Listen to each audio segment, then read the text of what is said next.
How's everybody? Great. Everybody look bright, shiny, smiling. This is what it's all about. Amen. But first of all, as he introduced me, my name is Terrance Jackson. It's an honor and a privilege to be able to speak in this platform on tonight, to share part of my life and some of my life experiences, and also some of the changes to become a better me. And the reason why I'm speaking on tonight, if I could become a better me, then we can also have a better community. Yeah. And it always starts, as I heard Jody speak, a community always starts with one person. And if one person can make a change for the better, everyone can. It's talking about incarceration. In 1994, I was incarcerated to federal prison. But before I was incarcerated, there's some things that led to me being incarcerated.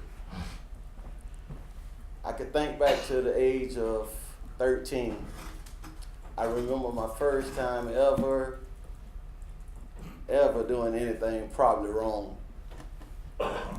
And I was riding with an individual that my sister had been dating. And I didn't know who he was, but he was a drug dealer. And just so happened, we were headed, he was gonna take me and buy me some candy, and we was gonna go visit some of his friends and things of that nature. So I found myself in the car with this individual, and we was riding, and all of a sudden, blue lights appear behind us. And he's probably 12, 13 years older than me. I was 13 at the time, so I think he had to be about 22. So he handed me a bag. And he said, "Put this in your pants." So I took the bag and I put it in my pants. And the police began to ask a lot of questions. Where are you guys headed? What are you doing? And it was broad daylight. And we was in a little country town called Alachua.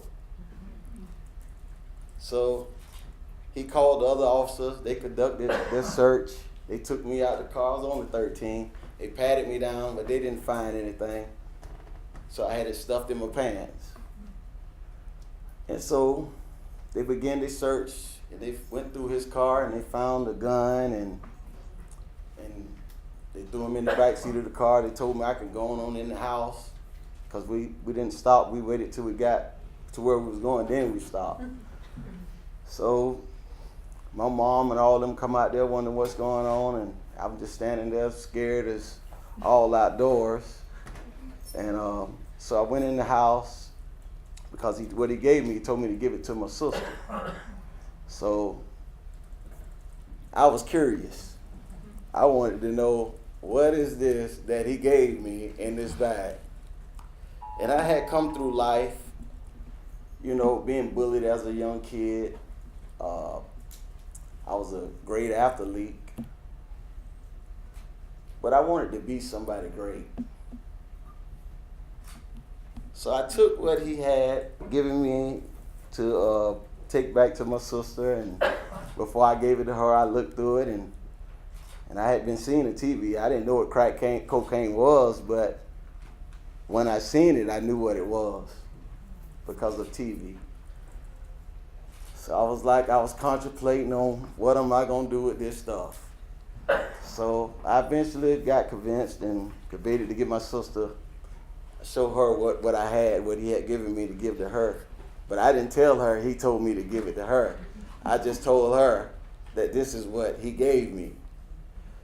So as I was going through it, and she got some and I got some, and we decided that we was gonna sell us some drugs. We had been kicked out the house a couple times. We had been homeless. So, okay, this is our opportunity. So we started. She was about 4 years older than me. She was 17, I was 13 at the time. And I had other cousins. And we used to go to Sunskate. I remember Mr. Tony Jones. He was a security guard at that time. I never forget it. You know, 'cause I was always curious. Because when I was young, I also wanted to be a police officer one day, you know, but I kind of took the wrong route. And they were role models, you know, at the skate station. They were big and they would walk around, and I knew I was all right there, you know, despite of. So we find ourselves in the streets of Alachua. Started with me and my sister. Then I had other cousins. And I went and introduced it to them. I'm the youngest of all. I was like, we can make some money with this. So I found myself being a distributor at a young age, not really knowing what I was getting myself into. But at the same time, I had been rejected as a young kid. I was bullied in school. I wasn't very big. And this was an opportunity for me to gain success, to me to be macho. You know, I got me $2,000-$3,000 in my pocket. I ain't up at 13 years old, you know. So I found myself being at the crossroads of life. And so I took what we had and we made it about $4,000 or $5,000. And I think that he got a lot of time for the gun that he got caught with because he was a convicted felon at the age of 22. I didn't know what his past life was. But anyway, so I got a little older. I'm about 16 at the time. I'm probably going to the ninth grade. So I found myself dropping out of school. I continued to make the fast money, as they would say. I wouldn't stop. It was good to me, you know, and I felt like I was somebody. You know, I felt accepted. You know, I had a few dollars. Had gold teeth. I had gold chains. You know, 16 years old. I had my own car, my own little apartment, my own little house. I had it going on, as I thought. So a couple years later, I get a little older, probably 17, 18. My name is ringing. You know, everybody say, oh, he's the man. He's the man. You know, then I meet other people from other countries. So I become more popular into the street life, into the drug life. So I think I had meet the peak of my life in 1994 on June 6th. We had a knock on the door, and it was the federal government. They come in, I had just turned 18 years old, wasn't 18 very long, and I had a federal indictment at the age of 18. And I found myself in the Alachua County Jail after all I had done lived up to and all I had thought I had become. But I found myself again without. Then my mind began to race, and I began to think, where do I go from here? So I ended up going into a federal trial because I said they didn't catch me with anything, you know, or it was just hearsay. They said I did this, they say I did that. So I found myself going to a federal trial and losing in federal trial in November of '94. So I was sentenced to 12 years in federal prison, 18 years old, wasn't $1.60.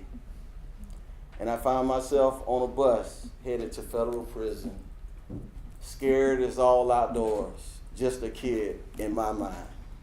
But everybody else is saying, oh, he's the man. So I reached Atlanta Penitentiary at 18 years old, and I found myself there. I thought this was going to be my destination. They had taken us off the bus. They said, no, you're just going to be here for the holdover. And like as Jody said, I thought that I was gonna meet people that was gonna be trying to kill me, rape me, do all these manner of evil things. But I found it to be some of the most lovable people that I ever met.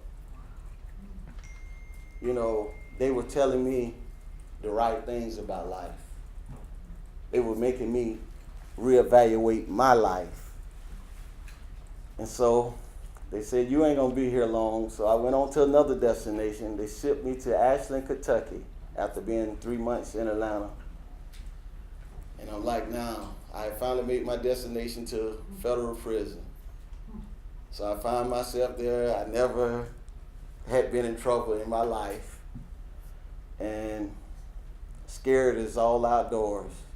Let me tell you, I'm in a whole nother, I had never left Gainesville, out of the state of Florida, so I found myself in Kentucky, which is Ashland. They had shipped me a little further away from home because I had so many individuals that had taken the stand on me to get a federal cut so that they can go home early. And they was also all young men. So as I was there in Ashland, Kentucky, you know, I didn't know who I was. I couldn't read. I dropped out of school, you know, at 16. So the years went on. I found myself in Ashland, Kentucky. And one morning they had put me on the call out, which is the call out meaning we assign you a job. So they had assigned me to work in the kitchen. And so when I got to the call out and they assigned me to go to the laundry room to receive my kitchen clothes. So when I go there was this guy that worked at the prison. His name was Tim Kitchen. And he told me, he said, no, you're not working in the laundry, you're not working in the chow hall. You're going to be working with me as a barber.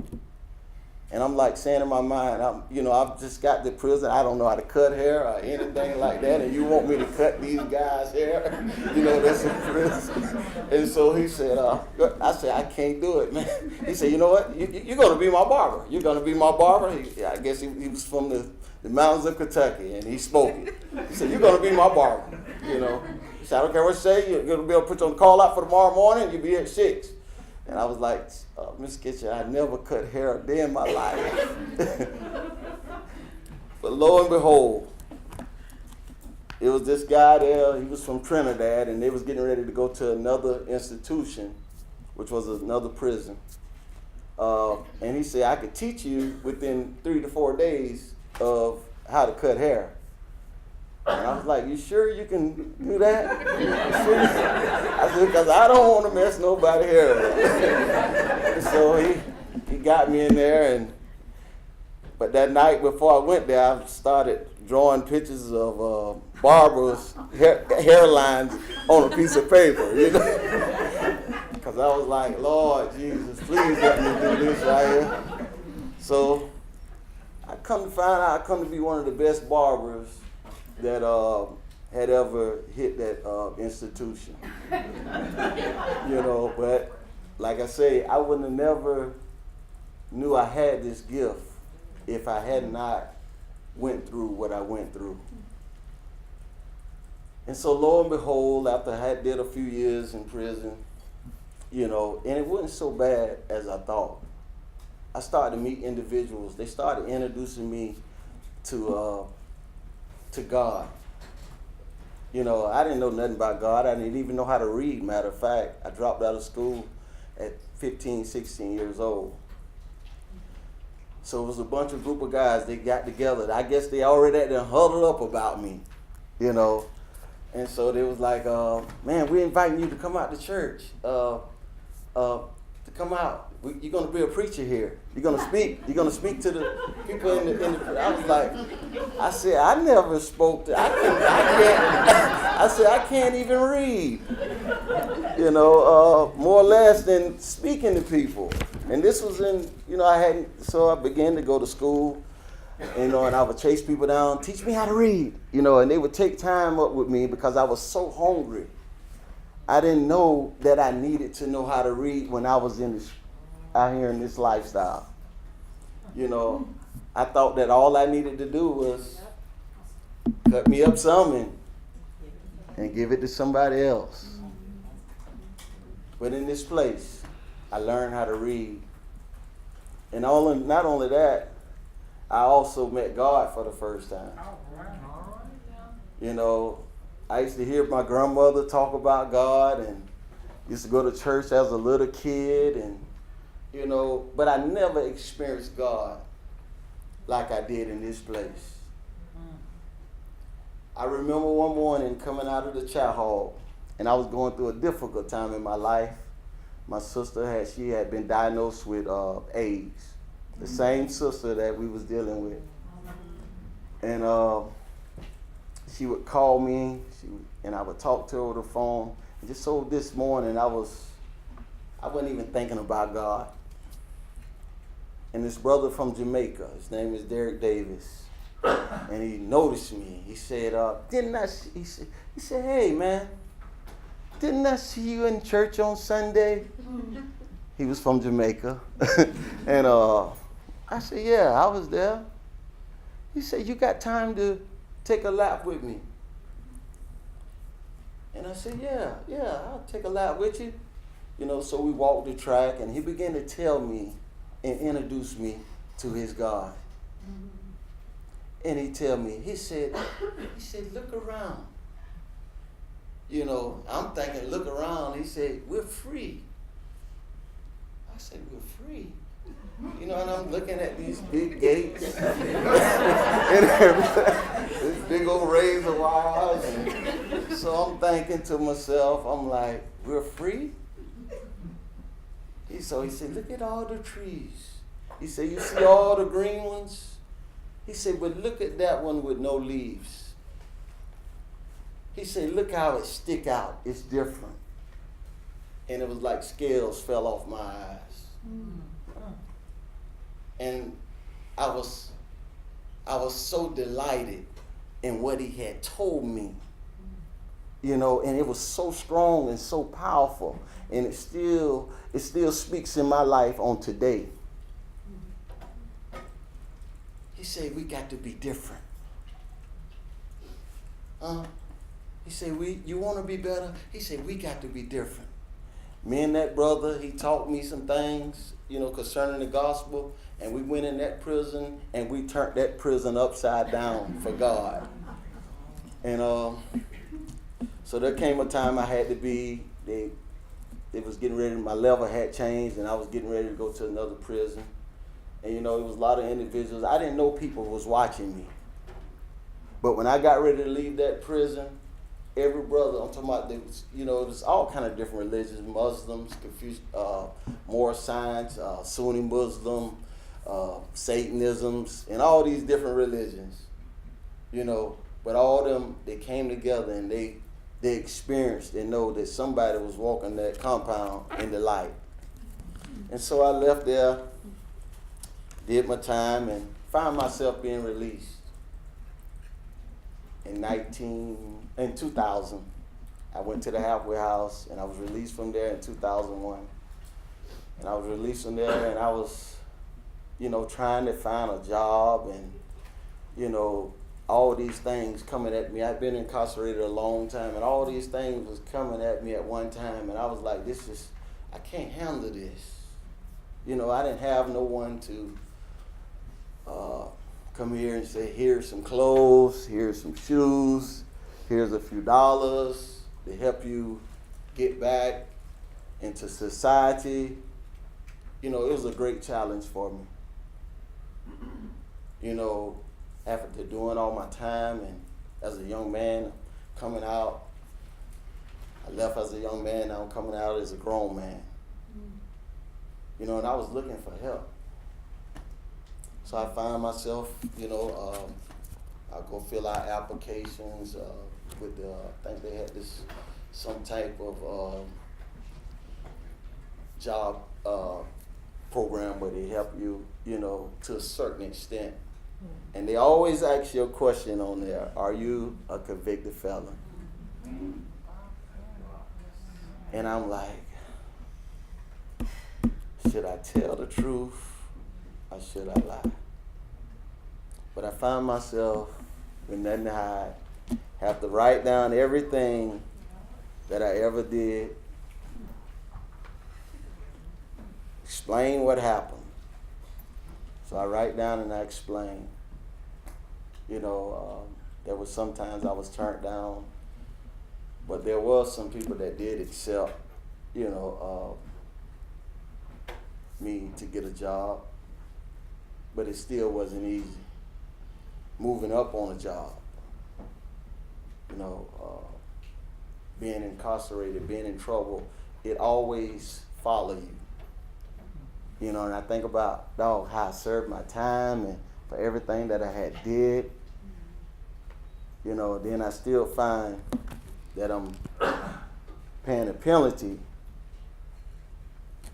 for my incarceration. I just like to read a little bit of what I had on this last page. I say I had plans for release. I was still young. I was going to school. I was planning on to get back into sports. I was planning on going to be at a major college. But once released, I found it wasn't easy as I thought. Because of that one mistake, I had a criminal record which would hinder all I had planned for so long. I had to make my own way, that way.